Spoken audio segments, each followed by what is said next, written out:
I'm Katie Teitler, Senior Analyst with Tag Cyber, and today I'm here with Sam Pickles, the CTO and co-founder of RedShield. Sam, good to see you. Hi, Katie. Thanks for joining me. Hi, Katie. Great to see you too.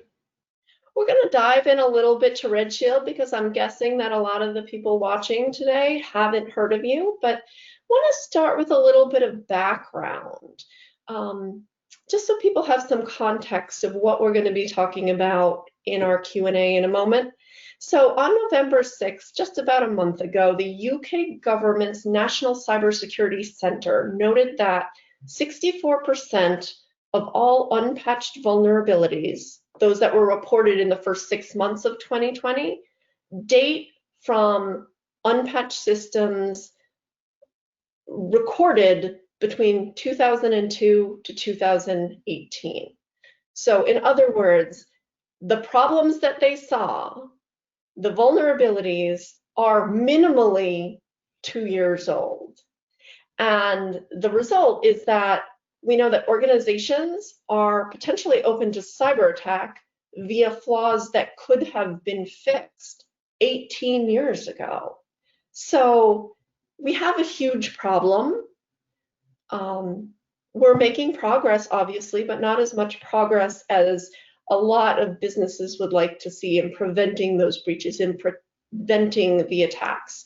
So, Sam, why don't you start by telling everyone what RedShield is, what you do, and why the company was founded? Sure. So we founded RedShield around 8 years ago. Andy and I partnered together from two different backgrounds, but with a complementary story before that. So Andy comes from a penetration testing background. He built and eventually exited New Zealand's largest penetration testing company, and through that discovered a lot of application vulnerabilities, especially within applications that organizations would write themselves. And so you talked about the NCSC report where applications potentially have vulnerabilities going all the way back to 2002. There are a lot of other vulnerabilities which really don't even necessarily have a classification. It's in custom code.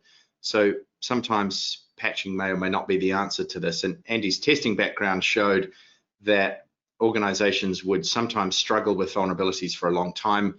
They would remain on developer backlogs. There's certainly an intention and a desire to fix vulnerabilities over time, but often that is slower than some organizations would like, and vulnerabilities can end up sitting on the risk register for a long time, as you've noted. So the background that I come from was more around on the actual vulnerability mitigation side. So my background is in driving programs of work really across an enterprise of proxying web applications and mitigating vulnerabilities using security controls outside of the app. And so this can be done across hundreds, sometimes thousands of applications, and it's much, much faster and less expensive than fixing code. And so between Andy and I, we could see that there was a strong need for this in the enterprise sector. And since then, we've rolled out across banks and governments, telcos, airlines, healthcare providers, really across all different verticals, some with dozens or hundreds or sometimes thousands of applications. And we put in place a program of work, which is, it's a managed security service that brings a number of security controls into play, as well as people and process to deliver the outcome for our customers, which is you don't want to get hacked through your web applications. And we'll start with mitigating all of the vulnerabilities that we can discover and mitigate, which makes compromise extremely difficult. So that program of work is delivered as a business level outcome. It is people, process, and technology delivered all together. So that's, I guess that's the background of our founding. So one thing that's a little bit different that I don't see every day, we talk to tons of vendors, but you and Andy, and that's Andy Prow, for everybody watching, Andy Prow, who is the CEO and co-founder, both you and Andy list yourselves not as a C-level, not as a co-founder, but as a C-level, a co-founder, and a security researcher. Why was that important to put on your website? That's not common. Well, I think having a program of research is critical in running a company and a service operation like RedShield, we have to stay ahead of the threats, and so it's an extremely fast-moving field, obviously. And what we specialize in with our research program is discovering ways in which web applications could be compromised. Everything from crafty denial of service techniques through to WAF evasion techniques through to subverting business logic.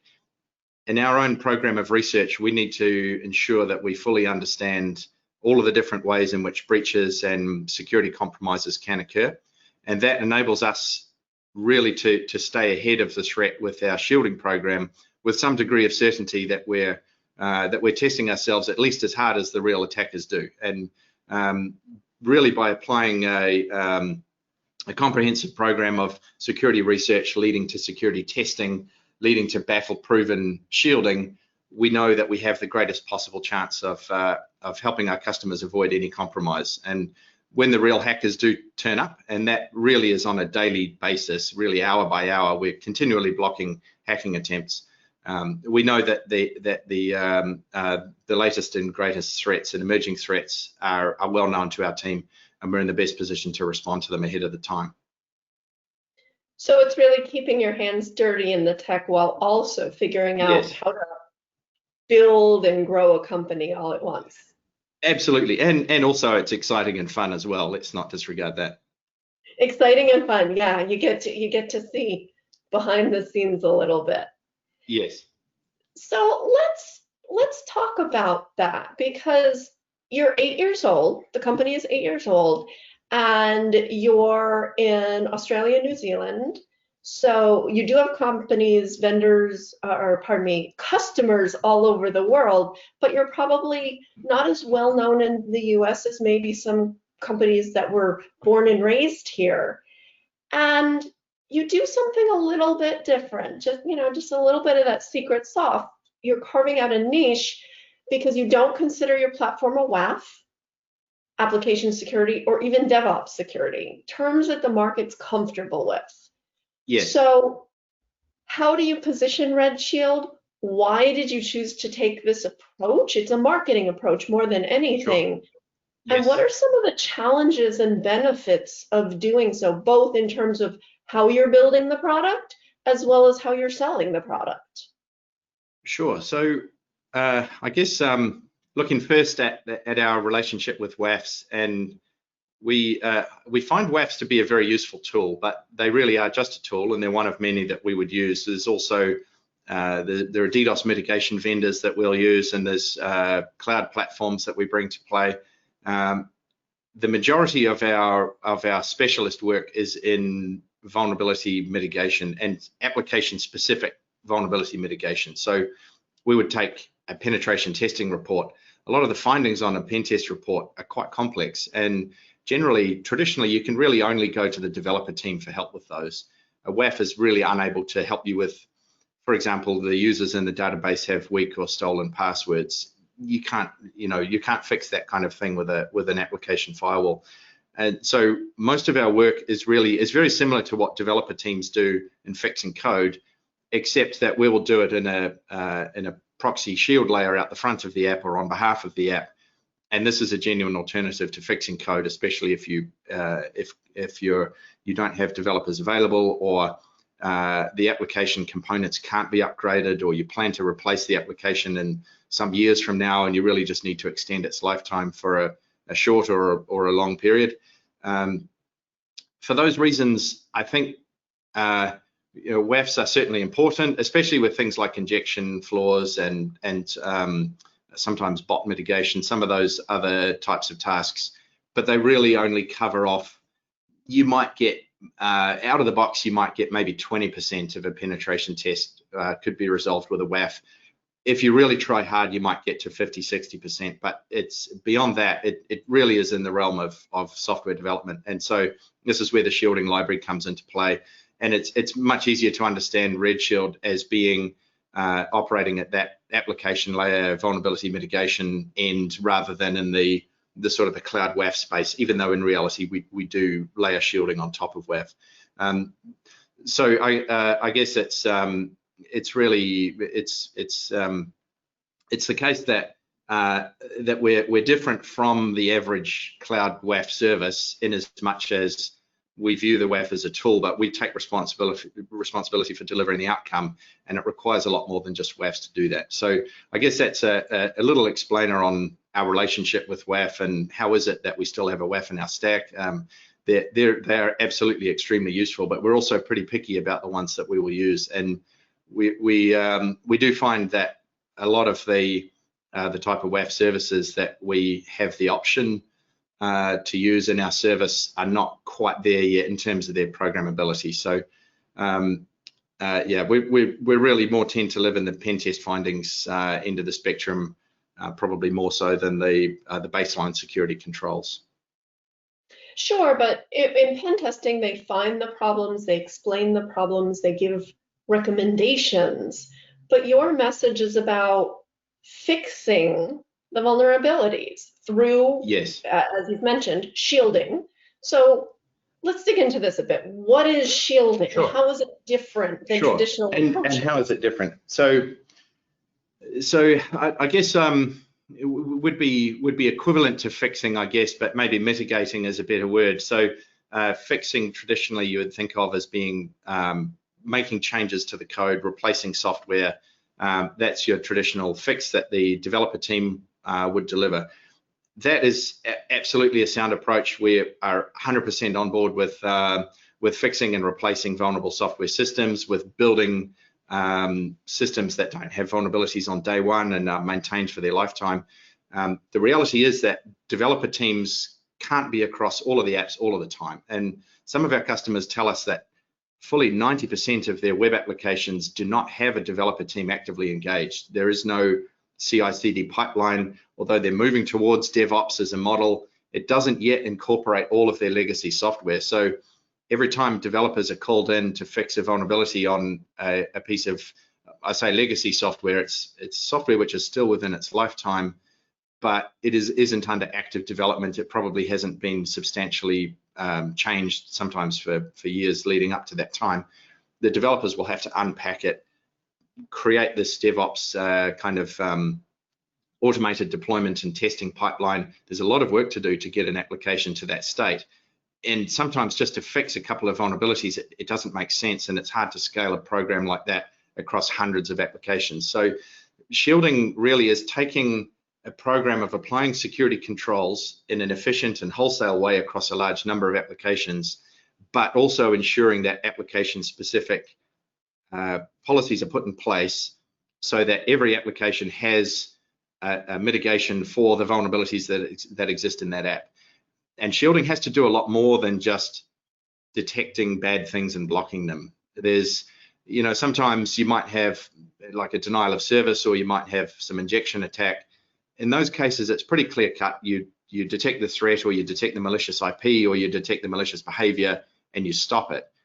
But in other cases, it can be more around discovering weaknesses within the app and actually hardening them, more than seeing bad things and blocking them. And so an example of that would be creating a workflow so that users that have a weak password can be redirected to a password page, and then you can validate the credentials that they use are then strong enough. And that would be an example of what a developer would do if they were to fix the application, but you know, sometimes to do that across 100 apps is hard to do.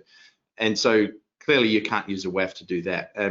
This is where shielding is different. These are code objects that actually perform really the same function that a developer does when a developer fixes the backend app, but it does it in a proxy layer, it does it on behalf of the app. And it's a program that a security team can run whilst taking pressure off the developer team. That there, I think, is the difference between shielding and code fixing and traditional controls. So that's a really interesting approach, because one of the problems with DevOps and the attempt at DevSecOps for a lot of companies has been the friction, or the contrast between how developers work and how security works, translating the language, translating the processes. And so this really doesn't interrupt that process at all, and almost acts as a bridge for when developers either can't or won't, for whatever reason, and there are valid reasons, get back to a vulnerable or weak app. Correct, and there really is there's a nice tie-in here on the side cases where DevSecOps is really shifting left about placing automated security controls and security improvements into the software production process, which is brilliant, and it absolutely should be a high priority for developer teams and collaborating with security teams. There's a couple of things that we see though where sometimes more is needed. So one is where you'll have a major enterprise application which is nearing release, and the security team discover that you have quite a major issue with the app. So maybe you could log in and view another user's data, or there's some kind of major security problem that would cause you to halt or delay the release. If that's quite late in the piece in a really complex application, sometimes you might have committed release time frames, you could have television advertising campaigns booked, you've got partners ready, you've got launch dates, and you arrive at the start line and your security team tells you can't go live. And so we would, in that case, then we're able to come in relatively late in the development cycle and apply shielding, sometimes even only for weeks or months. But it's enough for you to hit your go live dates without vulnerabilities that could be exploited on day one, and give the developers time to rebuild another version of the application which can then come through. So in that regard, we're absolutely supporting and helping the rapid release and the on-time release of enterprise applications and shifting ourselves left in that process. There's another case as well to consider, which is where after an application has been released, it'll usually have libraries and databases and web servers and whatever else, the components that have been used. Over time, vulnerabilities can be discovered in those. And what a developer team can do is to go back and replace and upgrade and continually stay on top of component upgrades. But it tends to be that often major component upgrades like that are really akin to rebuilding the app. You upgrade one thing, it breaks another. And this is how companies can find that they can easily get behind on a program of component level upgrades. So this would be us out to the right. And so in the DevOps assembly line, security should shift left, and that's the DevSecOps mantra. We often find ourselves effectively both left and right, and a lot of pen testing and security teams are kind of dealing with those, like the NCSC report that you mentioned early on in our conversation. Those problems are really occurring much later in the application's life, and that really is out to the right. So we absolutely have to deal with that problem too. It's a real problem. So probably a combination of approaches there, but DevSecOps is we're 100% behind that, and that must absolutely be encouraged and invested in by organizations. But we feel that there's more that can be done, I think, to help on both sides of that equation. Sure, and that's pretty powerful. And in the first case, you talked about not delaying releases, especially when it's a really big thing.